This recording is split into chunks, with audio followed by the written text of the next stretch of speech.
বাচ্চা অবস্থায় 5 ইঞ্চি। এই দেখুন এখনো বেরোচ্ছে।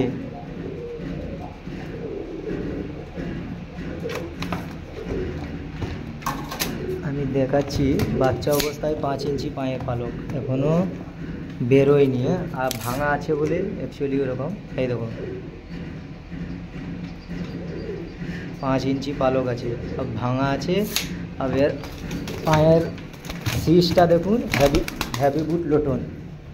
এই দেখুন এখনো এই সবে মাত্র চালু হয়েছে। 5 ইঞ্চি পালক,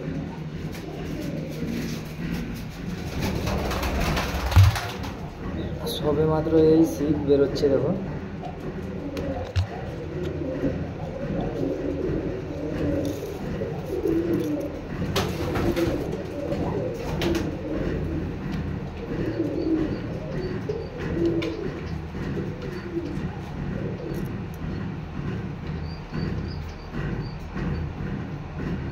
ভিডিও করা খুবই অসুবিধা। এই দেখো 5 ইঞ্চি।